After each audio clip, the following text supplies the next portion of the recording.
sahabat wanita terkasih di dalam Tuhan, senang berjumpa kembali di ibadah online Gilgal Women Fellowship. Mari saya mengajak kita semua untuk memuji dan menyembah Tuhan. Shalom, selamat siang ibu-ibu yang cantik. Berapa banyak yang bersuka cita pada siang hari ini? Boleh lambaikan tangan. Pasti sukacita semua. Kita mau menyanyi sama-sama, Tuhan Raja Maha Besar.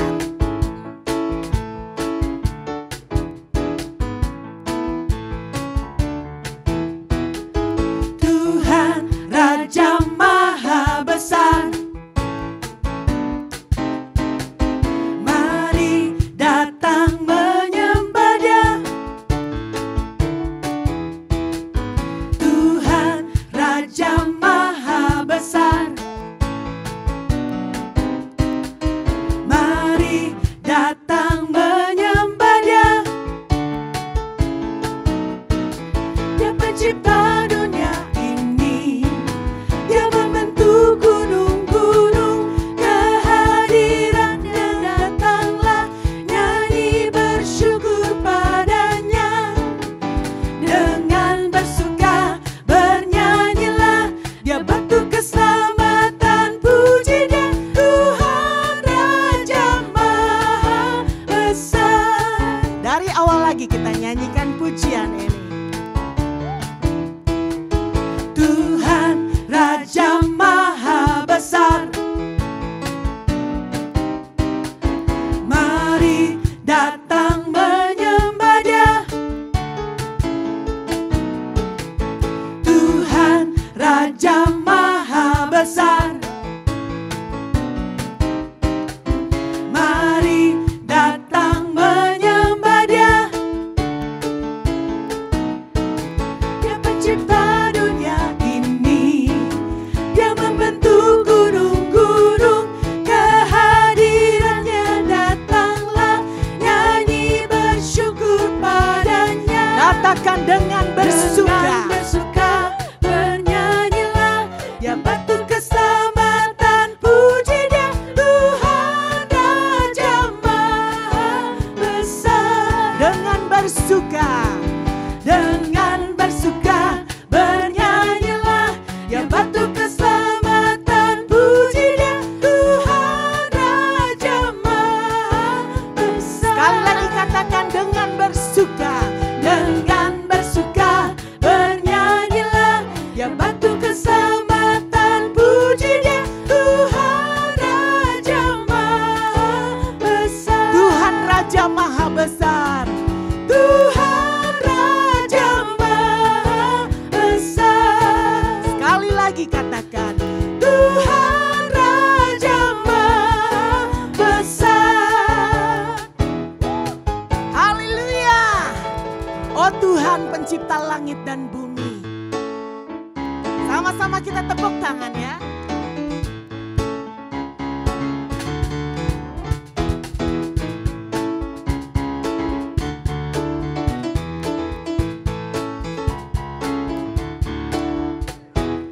Oh Tuhan pencipta langit bumi dengan kuat kuasa-Nya. Oh Tuhan pencipta langit bumi dengan kuat. Dari awal lagi katakan, oh Tuhan. Oh Tuhan pencipta langit bumi dengan kuat kuasa-Nya. Oh Tuhan pencipta langit bumi dengan kuat tangan. Sama-sama katakan, tiada yang mustahil. Mustahil bagi Dia. Oh tiada mustahil bagi Dia. Gagah perkasa, penasehat Dia. Tiada sesungguhnya tiada mustahil bagi Dia. Dari awal lagi katakan, oh Tuhan.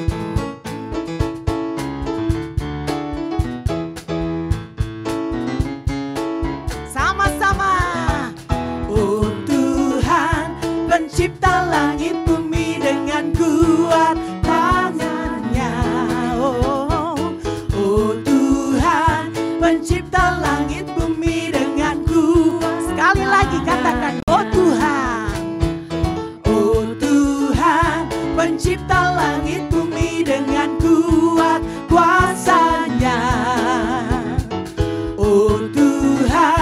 Pencipta langit bumi dengan kuat tangan. Sama-sama katakan tiada yang mustahil bagi Dia.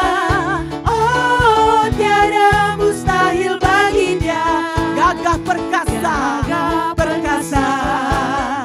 penasehat Dia. Tiada, oh tiada,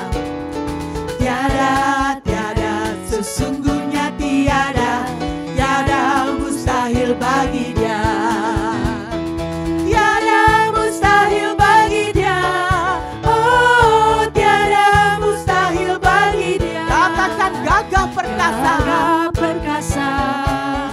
penasehat Dia.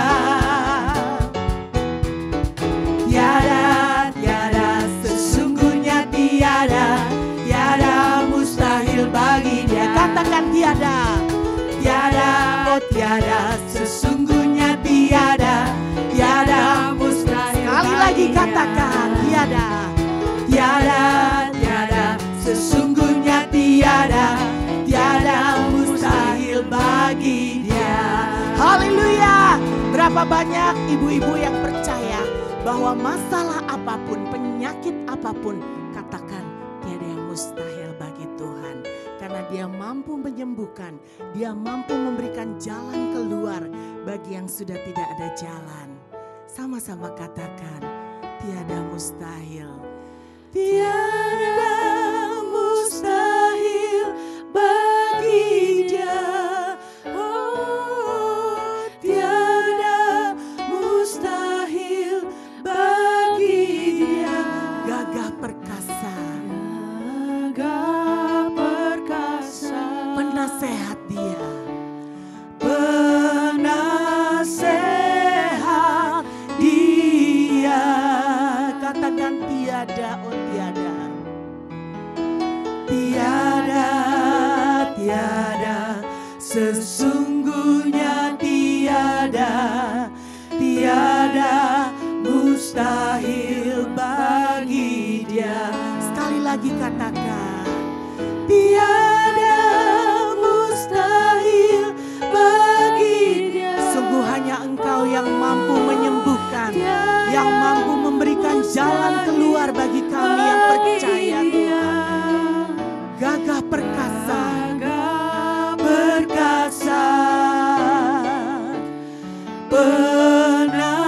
penasehat Dia. Sama-sama katakan tiada,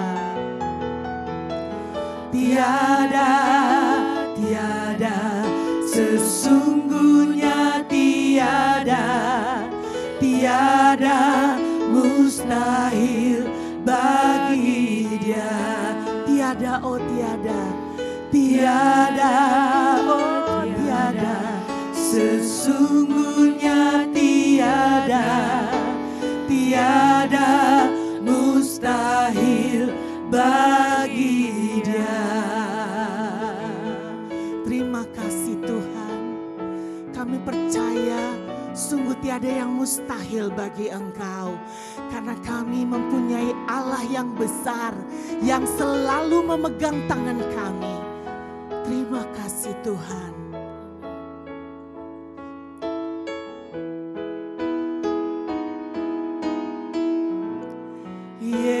Yesus memegangku dengan tangan kananmu. Yesus memberiku, Yesus memberiku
katakan Yesus memberiku.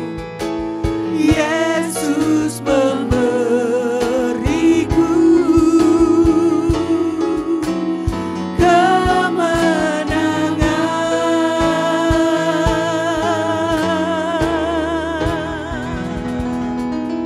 Terima kasih Tuhan. Amin. Shalom, wanita yang diberkati Tuhan dengan luar biasa. Perkenalkan, nama saya Fonda. Saya seorang ibu rumah tangga dengan 2 orang anak yang masih duduk di bangku SD. Hari-hari sebelum ini saya mengalami satu kejadian di mana membuat saya sedikit lelah dan tidak dapat berdoa. Yaitu satu kenyataan di mana kami harus pindah. Sebagai seseorang yang dengan karakteristik melankolis dan tidak suka berpindah-pindah tempat, tentunya itu bukan hal yang mudah untuk saya lakukan.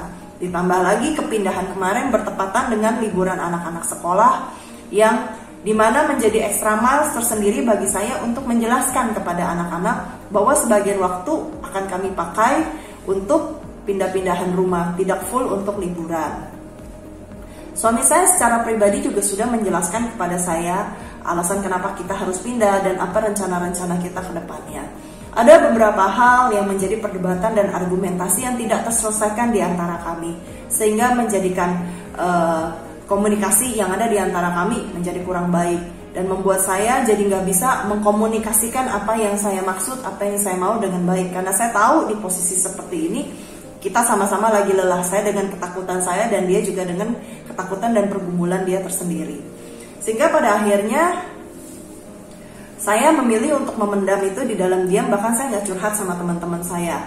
Sehingga akhirnya keputusan itu ternyata sebenarnya keputusan yang salah, karena keputusan itu menjadikan saya jadi orang yang jadi sensitif. Karena saya pendam semuanya sendiri, saya jadi capek. Itu ternyata menggerus kesabaran saya, menggerus emosi saya, sehingga membuat saya jadi gampang capek, gampang baper, gampang tersinggung. Saya secara pribadi juga punya pergumulan dan ketakutan serta pertimbangan tersendiri berkaitan dengan kepindahan rumah ini. Tapi akhirnya ya seperti itu tadi yang sudah saya katakan, saya hanya bisa memendam aja di dalam diam. Tetapi saya percaya kalau kita itu selalu bersandar sama Tuhan, Tuhan itu adalah Allah yang setia. Ia Allah yang gak hanya akan memberkati kita, tapi juga memberikan kepada kita penghiburan di saat kita membutuhkannya. Satu pagi saya sedang jalan pagi jogging. Saya akhirnya memutuskan untuk berdoa sambil jogging. Karena di masa-masa itu sebenarnya saya nggak bisa berdoa. Saya ngerasa bingung, saya ngerasa takut. Bahkan setiap dengar kata pindahan atau diskusi tentang pindahan, GERD saya kumat. Saya cenderung merasa mual, sesak napas, sampai ada tanda-tanda psikologis seperti itu. Yang sebenarnya sangat mengganggu saya. Sampai akhirnya saya memutuskan untuk jogging, saya mulai menceritakan kepada Tuhan. Saya mulai berdoa nih sambil jogging, sambil berdoa ceritanya. Saya mulai menyampaikan kepada Tuhan apa yang menjadi keluhan-keluhan hati saya, apa yang menjadi kegelisahan-kegelisahan hati saya. Sampai akhirnya ada sebuah ayat Alkitab yang muncul tiba-tiba di dalam ingatan saya, yaitu, marilah kepadaku yang letih lesu dan berbeban berat, karena aku akan memberikan kepadamu kelegaan. Aduh, saya tuh rasanya kayak disiram air loh. Saya tuh rasanya kayak dihibur dengan luar biasa. Saya jadi ngerasa Tuhan itu ternyata peduli ya sama saya. Dia mau angkat kelelahan saya, keletihan saya. Dia mau angkat beban saya yang berat itu, supaya saya bisa mendapatkan kelegaan. Saya sungguh-sungguh merasa lega sekali ketika ayat firman itu muncul di dalam pikiran saya. Maka semakin bergejolak dan menjadilah curhat saya sama Tuhan hari itu.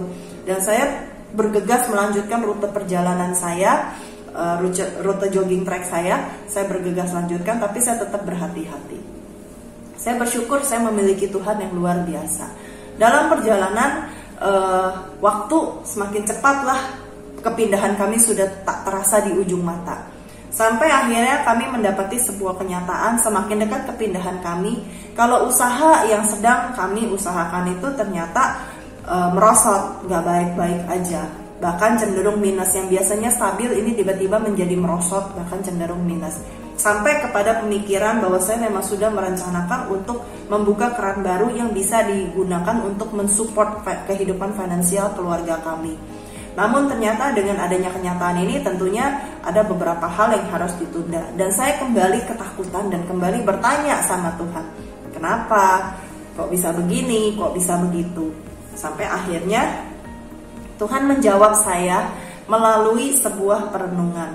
Kalau dalam setiap momen kehidupan saya, baik yang gak enak maupun enak, itu tidak pernah tidak ada Tuhan di dalamnya. Selalu ada Tuhan dan ada penyertaan Tuhan. Saya merasa terhibur sekali.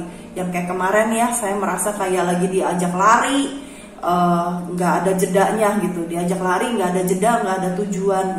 Tapi ketika mendengar perenungan itu, saya merasa kayak saya tuh dihibur. Sungguh ya, memang Tuhan itu Tuhan Allah sumber segala damai sejahtera dan sukacita. Ia menyediakan gak cuma berkat, tapi Ia juga menyediakan damai sejahtera dan sukacita yang saya butuhkan di saat itu. Singkat cerita, hari ini 1 minggu sudah saya berada di rumah yang baru, dan saya bersukacita dan bersyukur sekali atas kebaikan-kebaikan Tuhan. Penghiburan-penghiburan Tuhan yang saya nggak pernah duga Tuhan kirimkan kepada saya dan membuat saya memiliki damai sejahtera lagi. Sampai akhirnya di titik hari ini Tuhan mengajarkan kepada saya untuk saya terus maju melangkah tanpa melihat kondisi, tapi saya melangkah bersama Tuhan dengan melihat anugerah Tuhan yang baik dalam kehidupan saya. Dan saya begitu bersukacita dan begitu senang sekali dan bersyukur sekali kalau saya dan keluarga saya memiliki Yesus yang luar biasa dalam kehidupan kami. Kami bisa melibatkan Tuhan kembali dalam masa-masa apapun di musim kehidupan kami. Saat ini kami sudah di rumah yang baru. Anyway, saya jalanin ini juga bersama Tuhan, dan saya juga tidak sabar menunggu bagaimana Tuhan terus bekerja, terus menyertai, terus menjaga kehidupan keluarga kami, dan terus menghibur kami. Terima kasih. Tuhan Yesus memberkati. Semoga kesaksian ini bisa menguatkan dan menjadi berkat. God bless you. Terima kasih Bu Fonda, kesaksiannya sungguh sangat memberkati setiap kita semua di mana mengalami proses kehidupan dan mengalami kebaikan Tuhan. Yuk kita siapkan hati kita, sebentar lagi kita akan mendengarkan firman Tuhan. Hari ini kita akan dilayani oleh seorang wanita yang luar biasa, hidupnya sangat menginspirasi. Beliau adalah Campus Pastor JPCC. Mari berikan sambutan terhangat untuk Pastor Gea Denanda. Selamat pagi, selamat siang, ataupun selamat sore buat Anda semua yang sedang menyaksikan Gilgal Women hari ini. Apa kabarnya semuanya? Saya harap Anda semua dalam keadaan yang baik dan sehat dimanapun saudara berada hari ini. Perkenalkan, nama saya Gea Denanda Tamba. Saya dan suami saya, kami berdua melayani di JPCC di salah satu lokasi atau campus kami di Upper Room. Dan semua kehormatan dan sukacita yang besar untuk saya bisa berbagi kepada Anda semua hari ini.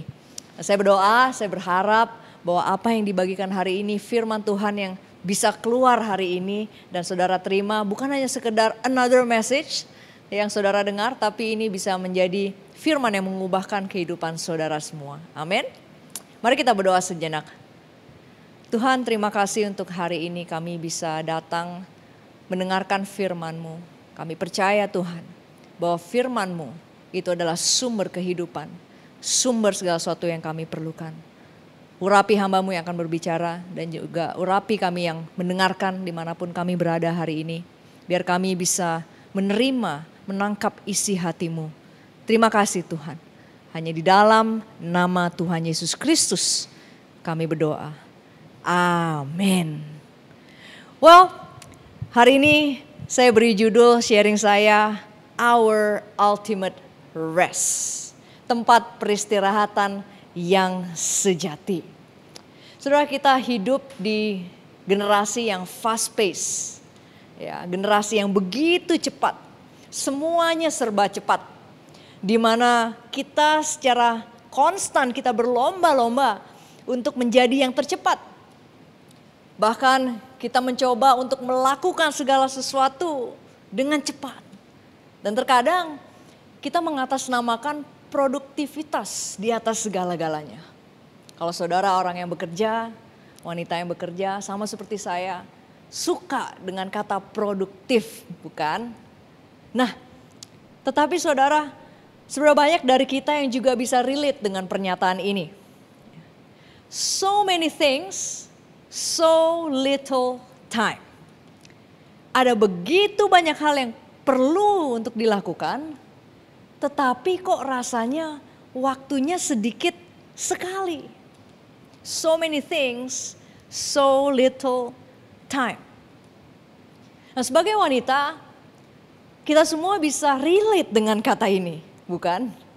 Mungkin ada yang di sini menonton Anda adalah seorang wanita karir. Atau mungkin ibu rumah tangga. Atau sama seperti saya, keduanya. Ya, bekerja dan juga menjadi ibu rumah tangga, ibu bekerja. Wah, kita pasti bisa sangat relate dengan kata-kata ini. So many things, so little time. Ada begitu banyak hal yang harus dan perlu diselesaikan. Ada tanggung jawab pekerjaan, ada tanggung jawab di rumah. Kok yang rasanya nggak habis-habis ya, nggak kunjung selesai. Belum lagi mungkin sebagian dari kita di sini, kita juga punya tanggung jawab di dalam pelayanan kita. Di gereja kita memimpin komsel mungkin, atau memimpin sebuah departemen pelayanan.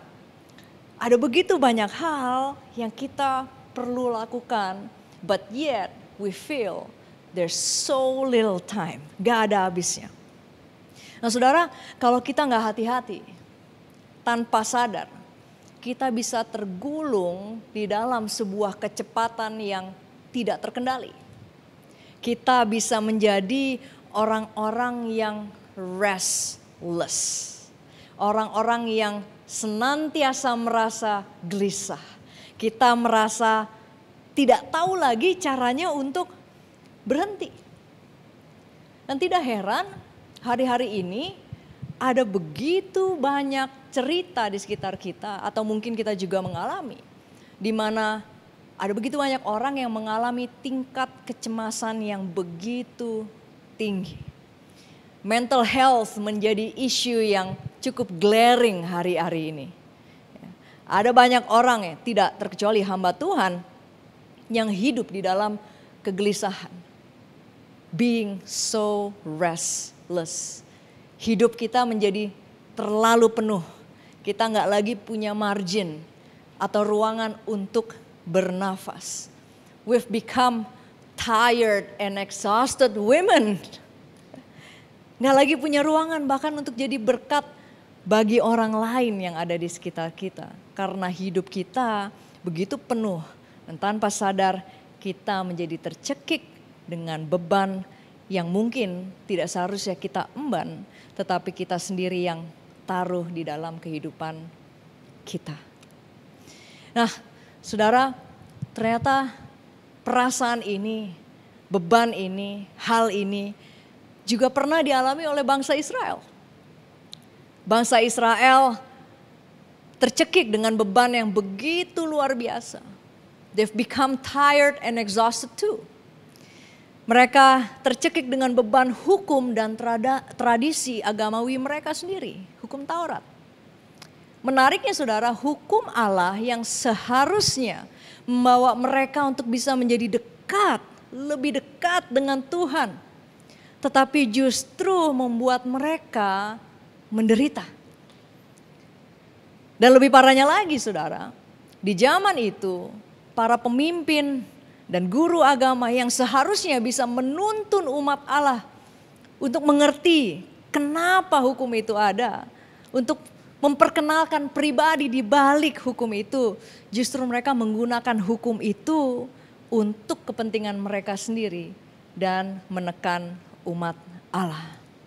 Itu sebabnya kita seringkali membaca Injil dan menemukan Yesus mengecam para guru agama, para orang-orang Farisi.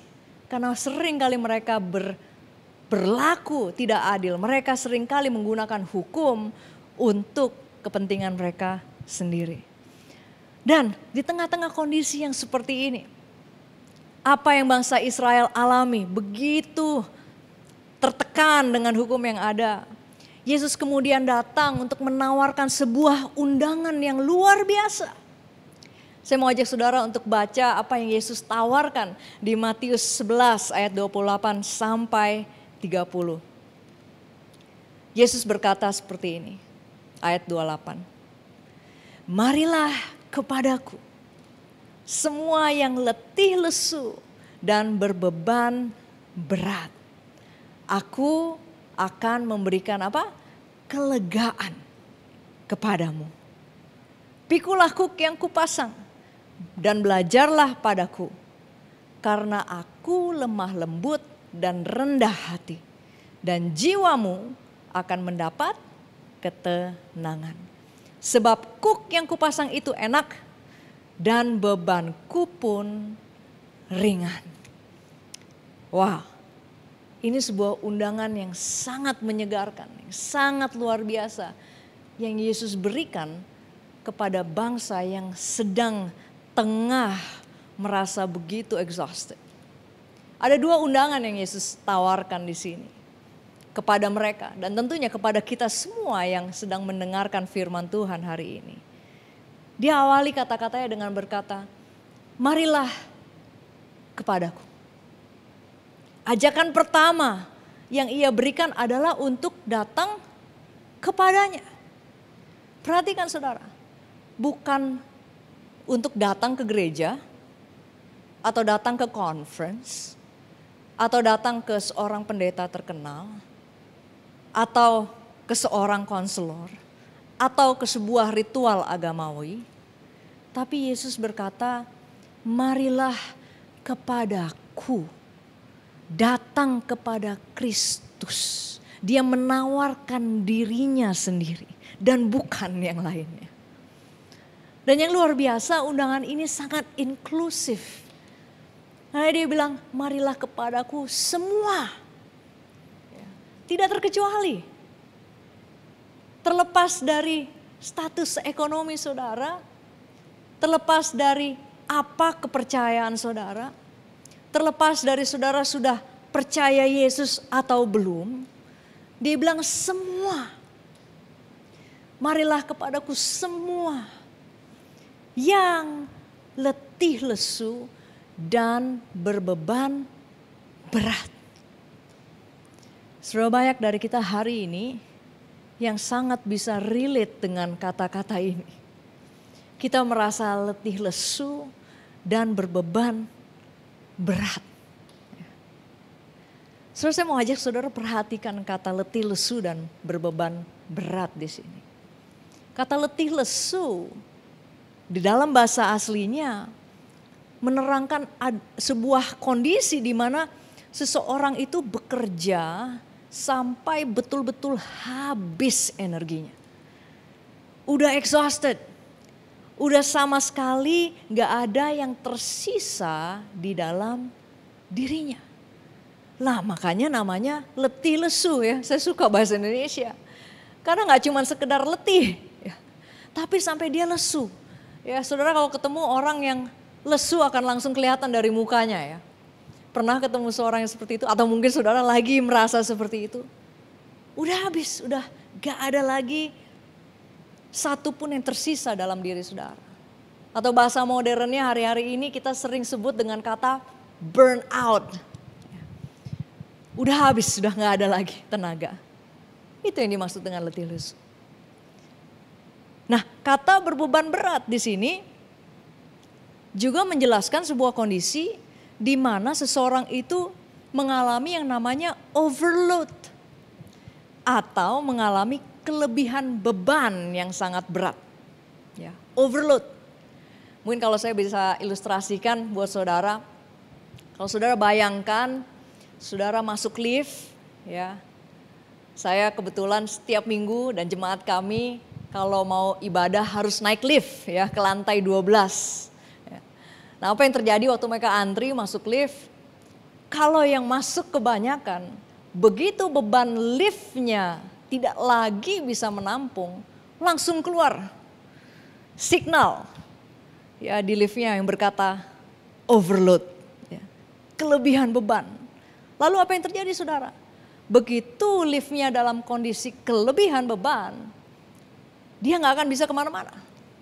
Dia gak akan bisa bekerja dengan seharusnya. Dia akan stop aja di situ, stuck. Ya. Itulah yang dimaksud dengan berbeban berat di sini, overload. Ya. Sebaik dari saudara yang hari ini merasa letih lesu, burnout, gak ada lagi tenaga. Dan saudara berbeban berat. tidak lagi bisa maju dalam kehidupan saudara. Gak bisa bahkan melakukan apapun dalam hidup saudara. Karena kondisi saudara sudah overload. Kalau saudara orangnya, kabar baiknya adalah Yesus menawarkan untuk saudara bisa datang kepadanya. Semua yang letih lesu dan berbeban berat. Nah, sebenarnya kondisi ini selain daripada merupakan terkadang kondisi kehidupan kita bisa menjadi letih lesu dan berbeban berat. Sebenarnya ini adalah kondisi manusia yang juga adalah sebab atau diakibatkan dari dosa. Dosa membuat kita manusia terpisah dari sang sumber kehidupan. Dan sejak kita terpisah dari sang sumber kehidupan, maka kita harus terus-menerus hidup dalam mode restless, saudara. Kita menjadi gelisah. Dan itu yang terjadi. Dan berikutnya apa yang terjadi? Dosa membawa manusia menjadi orang-orang yang legalistik. Kita terjebak di dalam legalisme. Apa itu legalisme? Legalisme adalah sebuah kondisi di mana manusia mencoba untuk menjadi benar dengan upayanya sendiri. Itu yang terjadi dengan semua kepercayaan di dunia. Mencoba melakukan yang benar dengan upaya sendiri. Tetapi apa yang terjadi, saudara? Ketika manusia berusaha menjadi benar dengan upaya dan hikmatnya sendiri, maka yang terjadi itu mereka seperti ada dalam pasir hisap. Semakin bergerak, semakin tenggelam. Kenapa? Karena tidak ada satupun manusia yang bisa menyelamatkan dirinya sendiri. Itu sebabnya kenapa yang Yesus tawarkan begitu luar biasa. Dia tidak hanya sekedar menawarkan sebuah solusi yang sesaat buat manusia. Dia datang dengan kasih karunia. Dia datang dengan belas kasihan. Dia datang karena Tuhan tahu bahwa manusia tidak bisa menyelamatkan dirinya sendiri. Itu sebabnya kenapa dia berkata, marilah kepadaku semua yang letih, lesu dan berbeban berat. Aku akan apa? Memberikan kelegaan kepadamu. Dalam bahasa Inggrisnya dia bilang, I will give you rest. What a beautiful thing. Sesuatu yang luar biasa yang Tuhan berikan kepada kita. Melalui Yesus. He will give you rest. Nah, saudara, saya ingin ajak saudara untuk mengerti kata rest di sini. Gak apa-apa ya, hari ini kita sedikit banyak ngulik firman Tuhan. Saya yakin Gilgal Women Anda semua adalah orang-orang yang suka belajar firman Tuhan.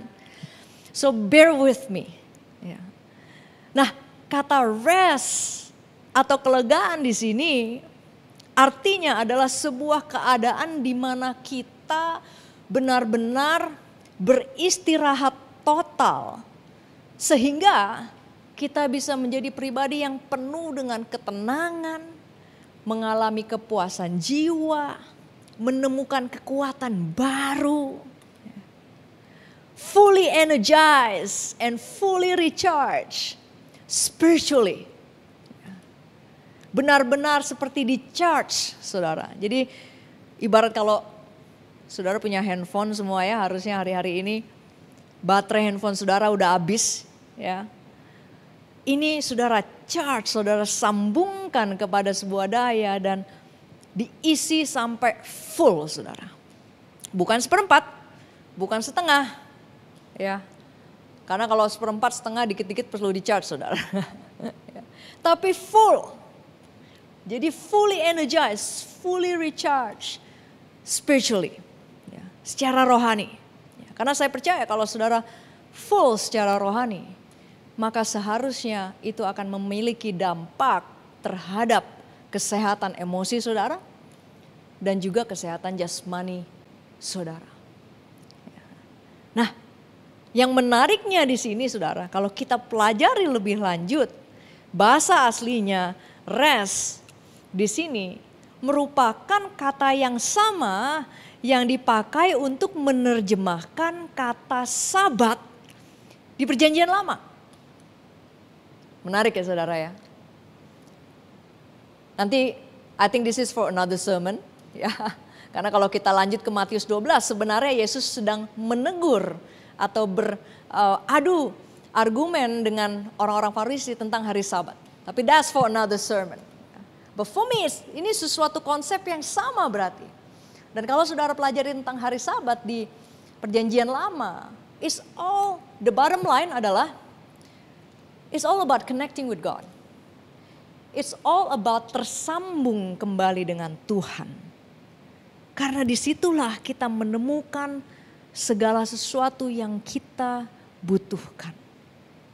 Itulah sebabnya kenapa di Perjanjian Lama Tuhan menguduskan hari Sabat. Dan itu menjadi salah satu perintah, one of the top commands ya, yang Allah berikan kepada bangsa Israel. Kenapa? Ya karena memang kita perlu terus tersambung dengan Tuhan. Ya. Nah, berikutnya kata rest ini juga ingin digambarkan sebagai sesuatu yang bukan yang permanen, tetapi sesuatu yang bersifat temporer.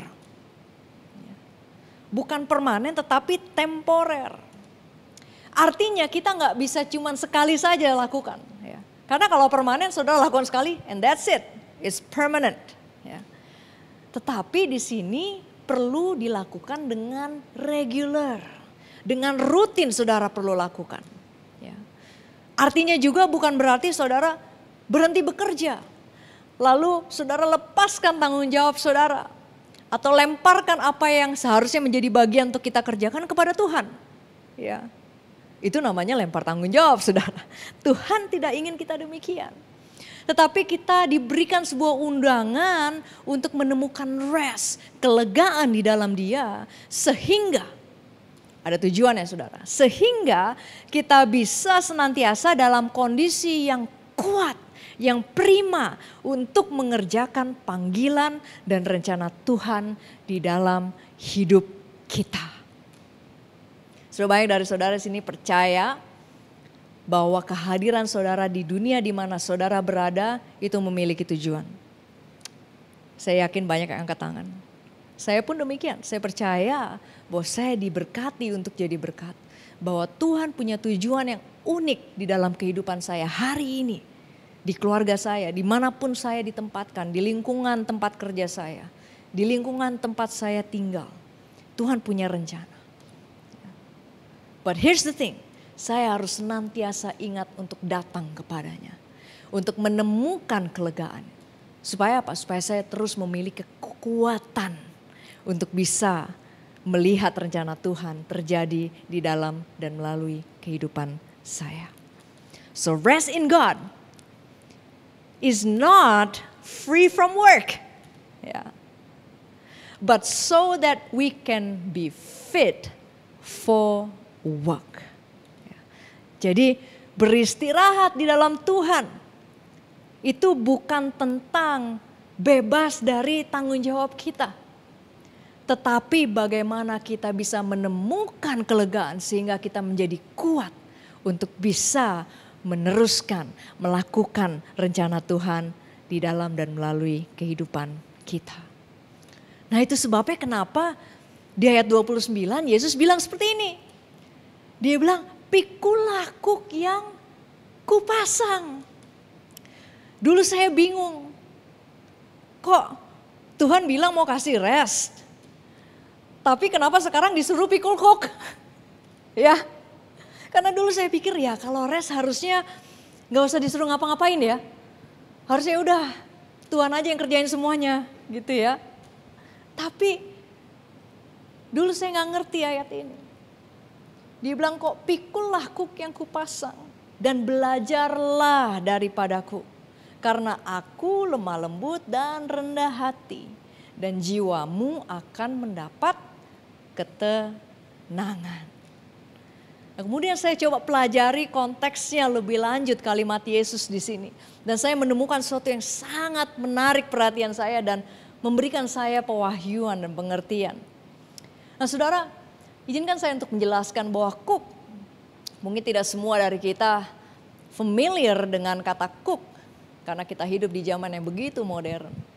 Di zaman dulu, petani ketika mau membajak tanahnya, mereka nggak pakai traktor saudara. Ya, hari ini banyak petani modern sudah pakai traktor, pakai mesin untuk bajak tanah.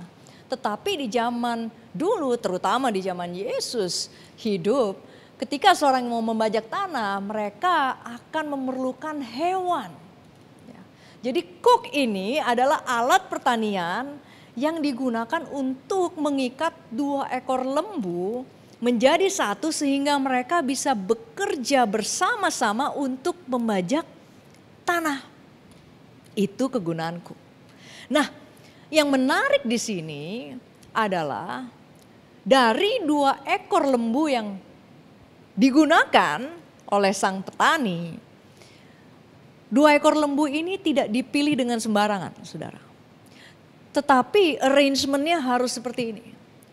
Salah satu ekor lembu yang digunakan harus lebih berpengalaman, lebih tua, lebih terlatih.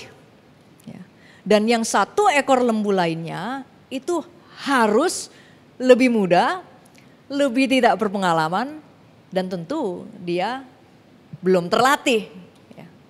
Jadi artinya saudara, kalau seperti itu, lembu yang lebih tua dan yang lebih berpengalaman, yang lebih terlatih ini memang diharapkan untuk bisa memimpin dan memikul sebagian besar beban yang ada di dalam pekerjaan itu. Sedangkan lembu yang lebih muda, yang lebih tidak berpengalaman dan tidak terlatih, mereka nggak perlu pusing. Dan yang hanya perlu mereka lakukan adalah memikul beban yang jauh lebih ringan daripada lembu yang lebih tua. Dan mereka hanya perlu mengikuti arahan mentornya yang adalah lembu yang lebih tua.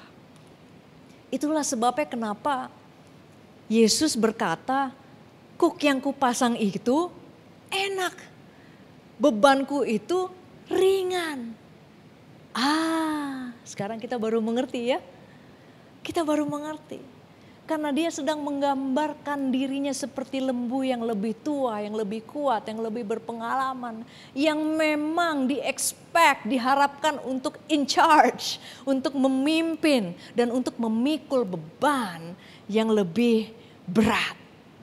And all that we need to do, kita semua yang adalah lembu yang lebih muda, yang kita perlu lakukan hanyalah taat, mengikuti arahannya dan percaya kepadanya. Wow. Dan saudara, yang patut kita syukuri adalah kita punya Tuhan, mentor, partner yang terbaik. Karena dia bilang bahwa, hey, you can learn from me. Engkau bisa belajar daripadaku. Aku ini lemah lembut dan apa saudara? Rendah hati. Sehingga kau bisa dapat ketenangan. Saudara bayangin kalau saudara punya partner, ya bisa partner bisnis, apapun itu. Saudara punya partner tapi dia emosian. Apa yang terjadi saudara? Saudara gak akan tenang hidupnya, betul gak? Yang ada saudara tambah pusing, tambah stres. Karena dikit-dikit ditanya dia emosian, dia gak bermurah hati, dia gak rendah hati. Saudara tanya sedikit, apa sih tanya-tanya terus? Ya. Tapi Yesus begitu luar biasa. Tuhan begitu luar biasa dalam hidup saudara. Dia bilang, aku ini lemah lembut, aku ini rendah hati. Dan jiwamu akan mendapat ketenangan. Dia yang berinisiatif saudara. Untuk menawarkan ini kepada saudara dan saya. Harus gak sebenarnya? Mungkin sebenarnya enggak. Tapi dia merendahkan hatinya. Sama seperti dia meninggalkan surga untuk saudara dan saya. Dia merendahkan hatinya dan menawarkan keselamatan, kelegaan, ketenangan di dalam dia. And all we need to do adalah kita perlu taat dan percaya kepadanya. Mengikuti arahannya. Mengizinkan dia untuk pegang kendali. Karena seringkali kita sebagai wanita apa? Kita suka ya pegang kendali ya. Kita harus belajar untuk let go and let God lead us, lead you and me. Nah, saudara, saya sebenarnya ingin mengakhiri dengan sebuah ilustrasi. Ya. Karena Tuhan mau untuk kita di dalam melakukan kehendak-Nya untuk tidak menggunakan kekuatan kita dan hikmat kita sendiri. Seringkali kita lupa. Kita tahu bahwa kita punya tujuan. Tuhan panggil kita, yes, amin. Tapi seringkali dalam perjalanannya kita lupa melibatkan Tuhan. Kita sibuk melakukan segala sesuatu untuk Dia. Tetapi kita lupa bahwa kita sebenarnya diminta untuk melakukannya bersama-sama dengan Dia. Nah, saya mau kasih sebuah cerita untuk menutup sermon saya hari ini.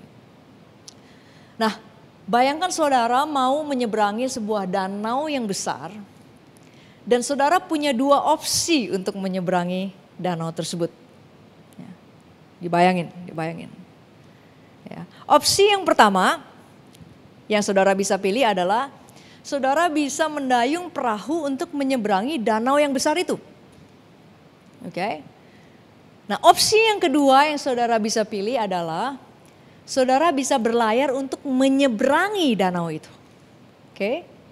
Nah, kira-kira saudara akan pilih yang mana? Dalam hati saja, pilih pilihan saudara. Oke. Nah, saya mau kasih tahu. Kalau saudara pilih opsi yang pertama, saudara pilih untuk mendayung perahu saudara sendiri. Mendayung perahu adalah tentang usaha Anda sendiri. Ya. Anda harus mengerahkan semua tenaga Anda sendiri untuk membuat perahu Anda bergerak. Bisa sampai nggak kira-kira? Oh ya, tetap bisa sampai sih, ya. Tapi bayangkan saudara akan merasa jauh lebih kelelahan. Ya. Itu kalau sampai saudara, ya. Tapi bisa juga saudara baru setengah jalan, lalu saudara ngerasa kecapean, ya. Akhirnya saudara menyerah, tidak meneruskan lagi perjalanan saudara. Saudara tertatih-tatih. Dan kalaupun bisa sampai, saudara akan sampai dengan postur yang jauh berbeda. Energinya jauh berbeda. Nah, itu opsi yang pertama. Tapi kalau opsi yang kedua, kalau saudara pilih untuk berlayar, that's a totally different experience. Sebuah pengalaman yang sangat berbeda. Kalau berlayar, tentu akan ada tetap hal-hal yang perlu saudara siapkan, yang perlu saudara lakukan. Ya, saudara harus naikkan layarnya, lalu saudara harus memposisikan kapal saudara, betul? Dan yang berikutnya saudara harus ngapain? Saudara harus menunggu, waiting. Menunggu apa? Menunggu angin datang. Enak nggak nunggu? Ya kadang-kadang nggak enak ya, harus nunggu ya. Yang lainnya mungkin pilih opsi pertama ya, udah dayung gitu ya. Wah kayaknya di kiri kanan nih perahu-perahu udah berangkat semua nih. Saya masih di sini sendirian. Masih nunggu. Anginnya kok gak datang-datang ya. Tapi saudara kalau begitu anginnya datang. Dan saudara dalam posisi yang tepat, saudara catch the wind, saudara tangkap angin itu. Angin itu akan mulai mendorong kapal saudara. Dan saudara akan menikmati sebuah perjalanan berlayar yang sangat-sangat enjoyable. And guess what? Guess what?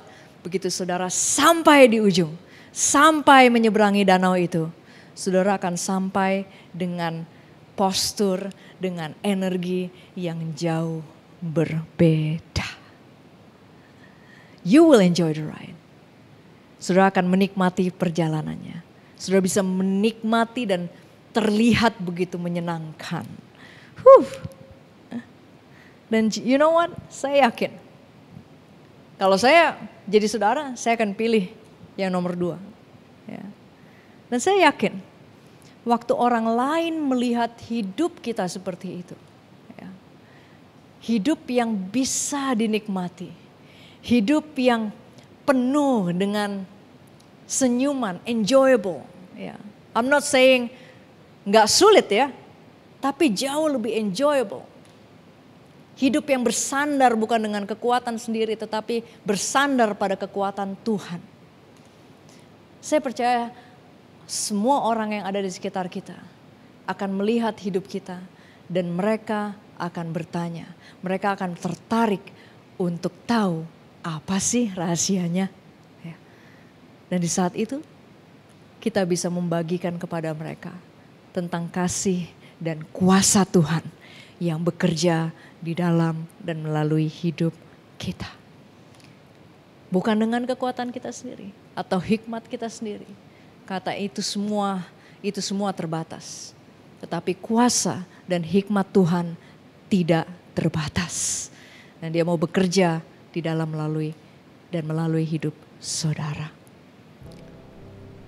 Nah, saya yakin kalau saudara lakukan itu, terima tawarannya, menemukan kelegaan, ketenangan di dalamnya. Well, you will see amazing things yang Tuhan bisa kerjakan di dalam kehidupan saudara. Amin. Tapi sebelumnya hari ini, how are you today? Bagaimana dengan Anda hari ini? Apakah hari ini engkau masih memegang erat kendali yang ada dalam hidupmu? Apakah hari ini engkau masih berupaya dengan hikmatmu sendiri?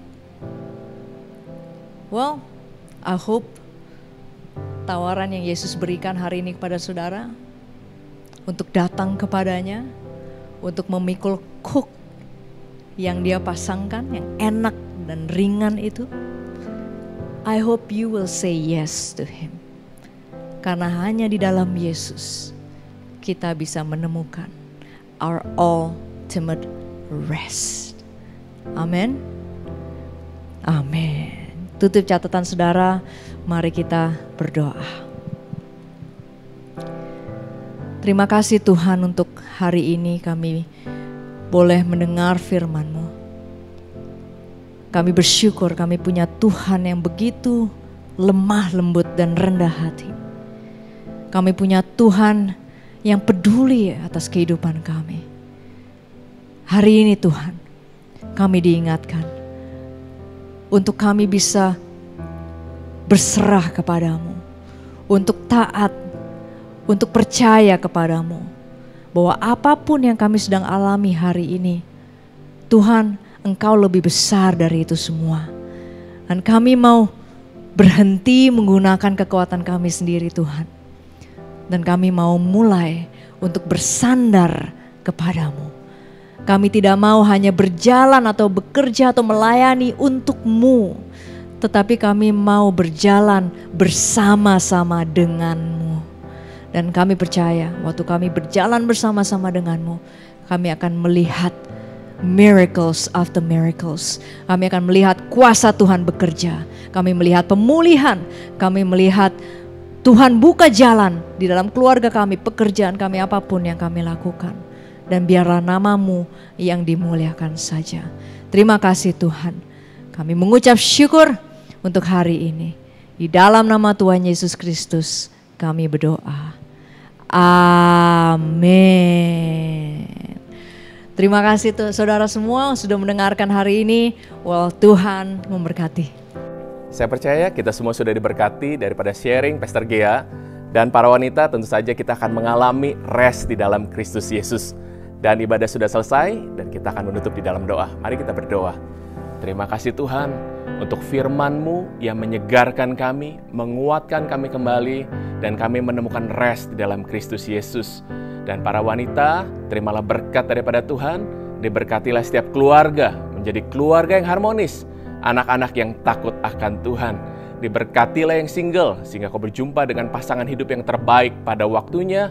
Diberkatilah pekerjaan dan usahamu, diberkatilah kesehatanmu, biar damai sejahtera, sukacita, pertolongan, serta perlindungan Tuhan menyertai kita senantiasa. hanya di dalam nama Tuhan Yesus. Dan semua yang menerima berkat Tuhan sama-sama katakan amin. Tuhan Yesus memberkati, sampai ketemu lagi.